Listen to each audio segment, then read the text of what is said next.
que diga. Soles, el objetivo es generar una base social. Si tú tienes a 13 millones de familias que entre septiembre y noviembre le vas a dar 5.500, la verdad es que no quiero ser peyorativo, pero para 4 o 5 personas esos 350 soles en 4 días se fueron al Watermo, un silo. No van a generar efecto multiplicador, no van a haber inversiones, o sea, y esa gente va a volver a estirar la mano en diciembre, como es en Venezuela, igual es. La idea, supongo yo, del ministro de Economía, Franque, es inyectar a través del bono 5.000 millones de soles a la economía, para ver si eso tiene un efecto que alivie la crisis que es muy profunda en la cual nos encontramos ahora. Ajá. Pero hay un tercer factor, que es la convalidación o el respaldo absoluto a este gabinete con personas que están en los partes de la Policía Nacional del Perú, que están evidentemente cercanos a Sendero Luminoso o sienten afecto por Sendero Luminoso. Cuando el premier Bellido dijo que condenaba el terrorismo en el Congreso, eso no era suficiente, porque el concepto que tiene Sendero Luminoso no es que ellos eran terroristas, sino que era la guerra popular. ¿Correcto? Y entonces lo que tendrían que deslindar el primer ministro, el ministro Maraví, etcétera, es con Sendero Luminoso. Es decir, nosotros condenamos a Sendero Luminoso, nosotros condenamos a Abimael Guzmán, nosotros condenamos a los Quispe, mira cómo lo condenan. A los Quispe Palomino. Mira cómo lo condenan. Pero claro, eso no va a suceder. Y lo interesante del discurso presidencial de hoy es que en el fondo es un discurso que dice: yo no voy a pedirle ninguna renuncia a nadie. No voy a pedirle una renuncia al ministro Maraví, no voy a pedirle una renuncia al ministro Bellido, a pesar de que el ministro Maraví ha desacatado la solicitud del presidente del Consejo de Ministros lo que para pasa que renuncie. Es que acá hay un problema, este problema es un problema de un guión. Te explico por qué. El señor, y le estoy diciendo señora, a Bellido le pide que renuncie al señor, y le estoy diciendo señor, Iber Maraví. Y el señor Iber Maraví pone a su cargo a disposición del presidente. ¿Por qué falta el guión? Porque ha puesto su cargo a disposición del presidente Gonzalo, su verdadero jefe. La cuota de poder de Sendero Luminoso de Abimael Guzmán, que no tengas ninguna duda, está viendo en este momento tranquilamente Willax, el canal que nadie ve, es él. Abimael Guzmán ya gobierna. Muy sencillo. ¿Quién sabe de los vínculos entre Sendero Luminoso y el partido de gobierno? ¿Quién más que Abimael Guzmán? Habla, murió el gobierno. O yo estoy extrapolando. No estás equivocado. La cosa es que hay que establecer esos vínculos. Pero lo que sí resulta evidente de la posición de Maraví es que es una posición que sería normal en cualquier país comunista, porque en los países comunistas y en el marxismo-leninismo dogmáticamente y en el marxismo-leninismo-mariateísmo, que es la versión del maoísmo peruano, el partido está sobre el Estado. Por lo tanto, es el partido el que decide, no los ministros, los viceministros. Pero en una conferencia el partido prensa, es la vanguardia, está sobre una conferencia el de Estado. prensa en el año 68, yo tenía un año, y ya el señor Abimael Guzmán da una conferencia de prensa en la Universidad de Huamanga, una conferencia, mejor dicho, no de prensa, en donde él decía que Mariate hubiera sido maoísta. Eso lo vamos a tratar en un par de segunditos, pero previamente yo quisiera, aprovechando que está Pancho Tudela acá, tu comentario con respecto a una exposición que se ha estado dando en el Museo Reina Sofía de Madrid, es el segundo museo más importante después de, en fin, del Prado o del Thyssen-Bornemisza, en donde hay apología a terrorismo evidente. ¿Qué tendría que hacer el embajador Maurtua, que es el canciller, o el embajador de Perú en Madrid, que no recuerdo su nombre? Bueno, para comenzar tienen que emplazar al director del museo.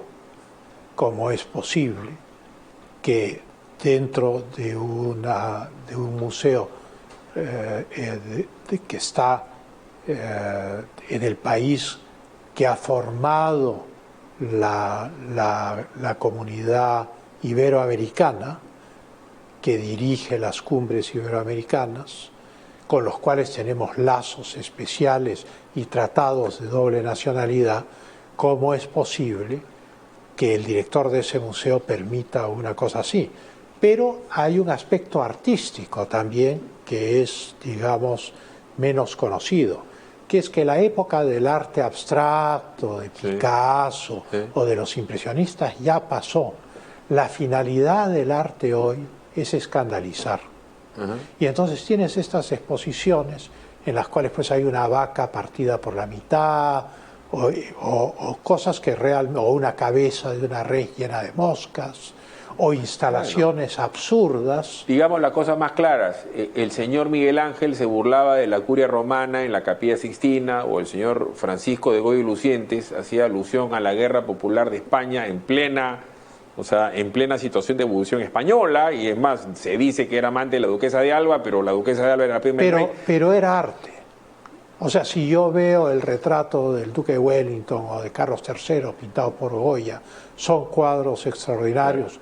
Los dos cuadros atribuidos, el personaje a la duquesa de Alba de Goya, espléndidos. Si yo veo a Monet, si yo veo, no son fotos pintadas, no son cabezas de vacas cortadas. Este es aislado, ¿no? Claro, esto es un chiste. Correcto. Esto no es arte, esto es un afiche la gente de la Feria del Pacífico. Correcto. Acá la gente lo ve como distante. Nosotros la semana pasada presentamos la primera escuela de adoctrinamiento del Partido Perú Libre, conducida por el congresista Guillermo Bermejo, que está siendo en este momento acusado de terrorismo.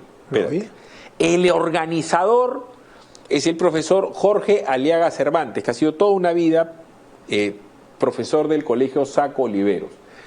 Lo vuelvo a decir a los padres: a tus hijos los pueden envenenar y tú ni cuentas. Lo vuelvo a decir a los abuelos: hay muchos que vieron a sus nietos en televisión ese día, cuando Pancho salía una señora diciendo: tú tienes que morir por mi hijo, tienes que estar dispuesto a que te fusilen para defender el honor de mi hijo. Era la mamá de Cerrón. Vi todo. ¿Tú te imaginas a Adriana Tudela aplaudiendo cuando alguien le diga que fuera el más importante que tú y tu señora, que sus hermanos, que deje a la familia por el amor al partido? Eso lo dijo Bermejo. Bueno, pero hay un tema que es mucho más peligroso. Esa no es la única escuela. Esto es un proyecto que tiene, de alguna manera, no voy a decir el patrocinio, pero sí la protección del Estado, porque están en el poder. O sea, estas escuelas pronto habrán 100, 200, 300. Para hacer un curso de concientización política, porque es la finalidad, pues para el manifiesto del Partido Comunista, pues una semana con explicaciones y todo. Para qué hacer y el Estado de la Revolución de Lenin, pues ya ponte un mes para los menos dotados, con explicaciones y todo. Y luego te quedan 3 semanas para los documentos del partido. Lo que está buscando es crear cuadros para la calle. Es gente muy joven. Esos no son cuadros para la democracia parlamentaria. Esos son cuadros, o sea, son militantes que van a encuadrar las manifestaciones y el control de la calle. Mire, sin querer queriendo, un secuestrado por MRTA ha presentado esta nota para ustedes.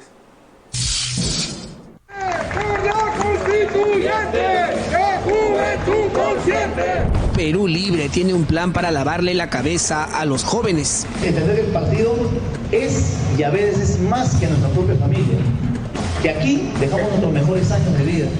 Lo demostramos la semana pasada en un evento donde el propio congresista Guillermo Bermejo aceptaba este tipo de adoctrinamiento.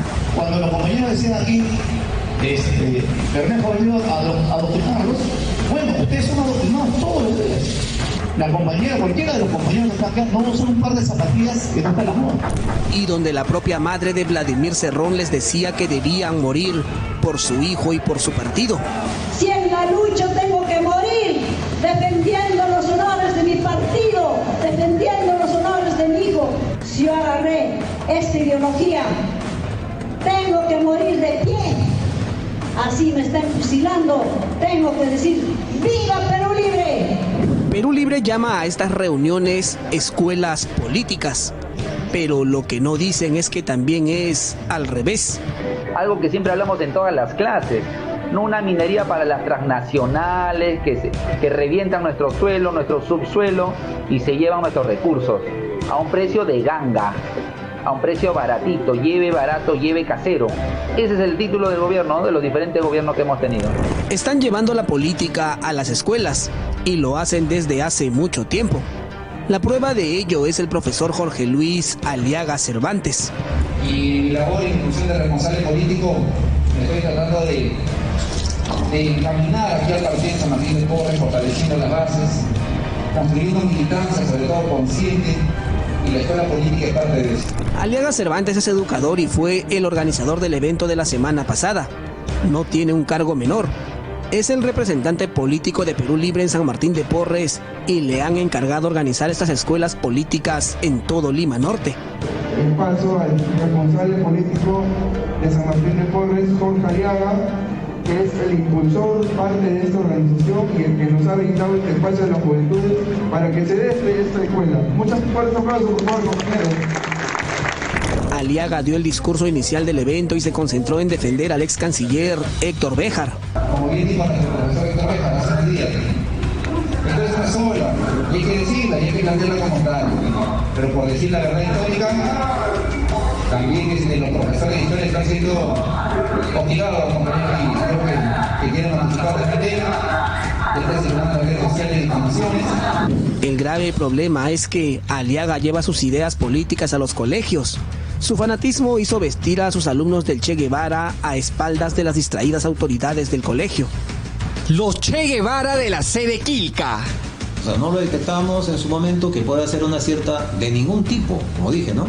En haber casos así, va a haber casos en los que, bueno, tal vez si nos enteramos, lógicamente inmediatamente lo sacaríamos, ¿no? O sea, mejor dicho, lo despediríamos, hablaríamos con él, inclusive pasaríamos a las autoridades, ¿no? O sea, dar reconocimiento al Ministerio de Educación, qué sé yo, ¿no? El daño que Aliaga hizo a niños y jóvenes no se puede calcular. Trabajó casi 10 años enseñando historia en el colegio privado Saco Oliveros, como lo demuestran sus propios posts. Ahí, a pretexto de una mayor interacción con sus alumnos, creó una página en Facebook. Su real intención: atraerlos a su ideología política. Sé que esta es nuestra página del curso, pero no podemos ser ajenos a las elecciones del domingo. Necesitamos cambiar muchas cosas en el Perú, refundar la nación con miras a sus 200 años. La actual constitución tiene que ser borrada y elaborar otra que recoja las expectativas del pueblo. Por eso este domingo se debe marcar el lápiz de Perú Libre. Y vaya que Aliaga logró meterse en la cabeza de sus alumnos. No se le movía un pelo en felicitar públicamente las iniciativas, según él, revolucionarias de sus estudiantes. ¡Ja, ja, ja! ¿Patria o muerte? ¿De quién será? ¡Ja, ja, ja! Es mío. Al ojo que es suyo. Una revolucionaria en potencia. Incluso durante la pandemia, Aliaga continuó con su adoctrinamiento. Bajo la fachada de clases de historia, proclamaba en realidad su pensamiento político extremista. Nadie se dio cuenta, ni los padres, ni el dueño del colegio, que hoy asegura trabajó con ellos hasta fines del año pasado. O sea, no lo detectamos en su momento que pueda ser una cierta de ningún tipo, como dije, ¿no? Hay cosas que no se detectan, ¿no? Las redes, desgraciadamente, es bueno y malo, ¿no? La red es una forma muy sutil de tal vez de esconderse, ¿no? Jorge Aliaga se burló del incauto dueño y de los poco vigilantes padres. Por ejemplo, la camiseta que usaron los profesores de historia en el campeonato interno del 2019 tenía los colores de Hungría, pero en chiquito estaba el escudo, con el martillo y la espiga de trigo de este país cuando lo gobernaban los comunistas de la Unión Soviética. Aliaga lo publicaba con cacha y orgullo. Camiseta oficial Historia 2019. O sea, no lo detectamos en su momento que pueda ser una cierta de ningún tipo, como dije, ¿no? Eso es una actitud repudiable, una actitud que indudablemente nosotros no podríamos permitir, ¿no? O sea, para hacer este reportaje nos escribieron alumnos y exalumnos. Todos coinciden más que en sus formas en el fanatismo de Aliaga. Un fanático que no solo es maestro, sino que hoy tiene el encargo del partido que está en el poder de seguir lavando cabezas bajo el cuento de la lucha popular. Lo buscamos en su dirección de RENIEC para oír su descargo, pero nos dijeron que no lo conocían. Hola, buenas noches señora, ¿cómo está? Estoy buscando al señor Jorge Aliaga. A Jorge Aliaga estoy buscando. ¿Al profesor Jorge Aliaga no conoce? Aliaga Cervantes. ¿Cuántos Aliagas más hay por ahí? ¿Solo están en los colegios particulares? ¿Su hijo, nieto o hermano estará siendo adoctrinado? En su última reunión lograron llevar 300 jóvenes y el plan ya está en marcha. Constituyente de Juventud Consciente.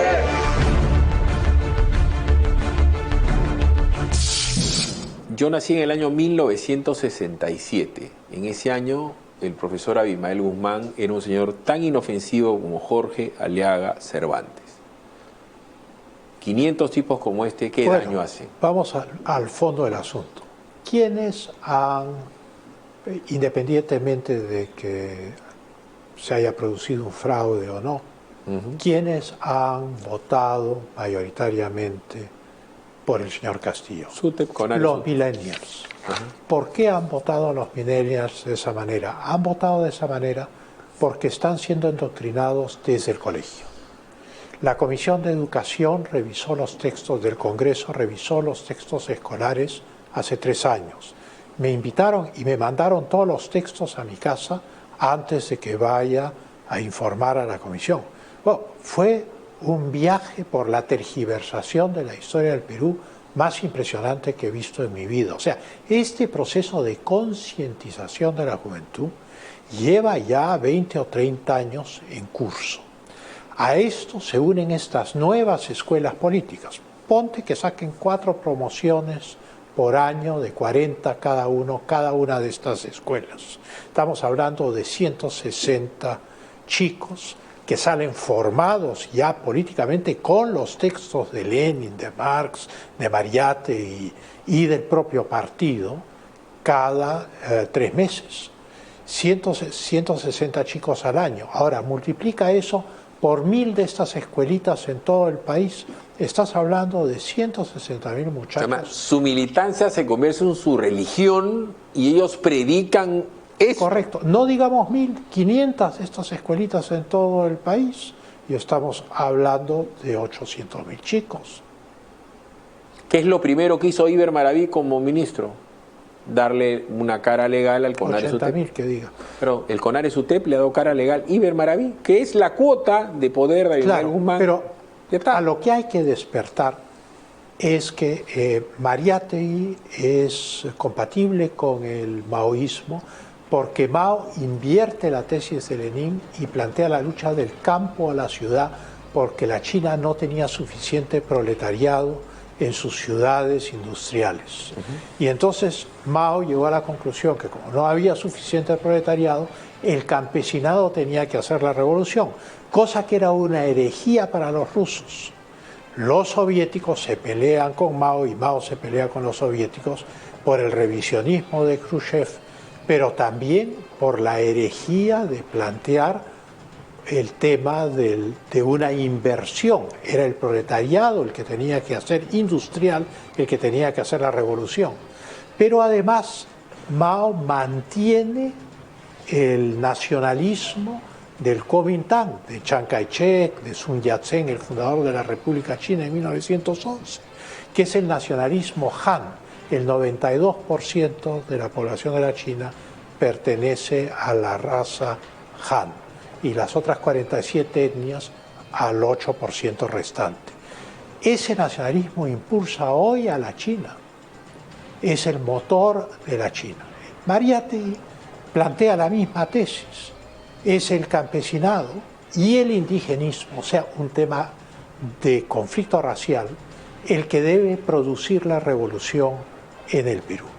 Es muy interesante ver cómo en los discursos de Castillo de campaña, en los discursos de Bermejo, sobre todo en la presentación de Guido Bellido ante el Congreso de la República, siempre se juega con esta dicotomía campo-ciudad, quechua, etnia, por eso dice, etcétera, por eso, para no más, agudizar las contradicciones. No y más ahora, pobres además, en un país de ricos, prehispánicos, poshispánicos. Correcto. Andinos y los otros. Refundar el Estado, o sea, 200 años en el cual han habido españoles, pero también han habido chinos, japoneses, italianos, ingleses, todo tipo de inmigrantes hay en el Perú, palestinos, árabes, jordanos, en fin.